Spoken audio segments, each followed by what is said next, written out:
Time now to put the focus on your finances. It's almost June, which means it's the perfect time for a mid-year money check-in. Now, if you feel like you have met your goals, great, maybe exceeded them, Good bravo. for you, bravo. But if it feels like an uphill battle, a lot of people can relate to that. There are ways you can get back on track. Our friend, smart shopping and money-saving expert TrueTrae Baj is joining us to explain. Trey, I know you're not our stock expert, but if that stock market keeps going the way it's going, I'm going to pull my hair out, whatever I have left. Me too. I'm watching that. I'm just like, oh my gosh, we have to try even harder to kind of keep our finances in order on our end. Focus on the things we can control, right? Yeah, absolutely. Yeah. All right. So how are consumers feeling these days? Do you have a sense of their state of mind? Yeah, so consumers are stressed, and I have some interesting data that actually was issued before the stock market problem, so probably even more stressed now. A recent Bread Financial poll found that 42% of respondents are experiencing financial-related panic and even anxiety attacks, which is so distressing to hear. Yeah. 84% of people reported that their social lives have been greatly impacted by their financial situation. And so what we're seeing is that consumers are focusing more on those essentials and less on those unnecessary purchases. So it's a very interesting pullback that we're seeing.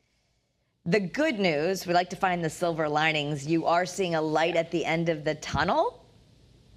Yes, and so this is kind of tweak number one, and we don't have to do anything, which is so nice. What we're seeing is that retailers are reducing prices on a lot of those essential items that we're buying. And this is kind of a sea change that's happening. Walmart is doing this. They're pulling back on many prices, especially in foods. Target is doing the same thing. We're seeing this Michael's craft stores, IKEA, Walgreens, Amazon Fresh. So these are all big retailers that are reducing their prices. And so we don't have to do a thing. We'll just enjoy those lower prices as we buy our essentials. I need the theory department in Bloomingdale's to reduce its prices so I can continue shopping.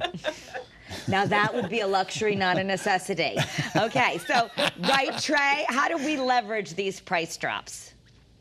Yeah, so this is tweak number two. So as we see these price drops coming, we want to make sure that we're leveraging those price drops. And so if you don't have one already, set up a high yield savings account. There's a great one from Bread Financial. They offer a 5.15% annual percentage yield. You need $100 to start the account and then set up automatic withdrawals into that account. Now, as these price drops continue to happen, maybe you can push up that little automatic deposit, and then you'll save along the way, and that will snowball with that annual percentage yield. So that's a really important tweak to make as these prices come down. Yeah, absolutely. Let's have people pay to use your money. What about if you're falling short of your financial goals?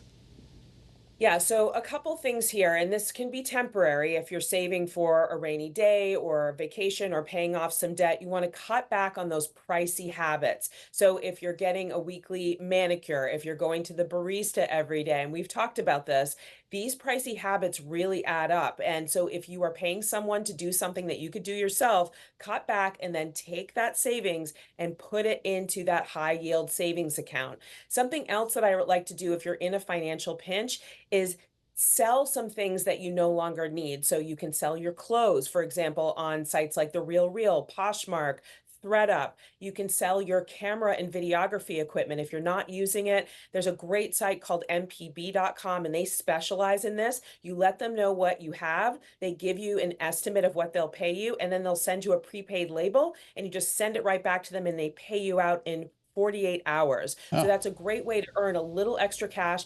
Then make sure that you take that and put that into that high yield savings account and watch that account grow as well. And pay off those high interest credit cards, right, Trey? Oh my gosh, yes. I mean, that is, I'd say tweak number 5 is if you have credit card debt, take a look at where the highest interest rate is and focus on that one first. You should be paying, of course, the minimum on all of those accounts, but put more, if you can, into those higher interest rates accounts because that money really adds up. And it's so hard to see it from day to day, but it can really do damage to your wallet if you're not focusing on those higher interest rate accounts. Yeah. All right. All right, and where can we learn more? You can find me on Instagram at TrueTrae, and I'm sharing savings tips every day. And then also, if you want to sign up for my bi-monthly newsletter at TrueTrae.com, I share more savings tips there as well. We love you, Trey. Thank you so Thank much. Have a you. great day.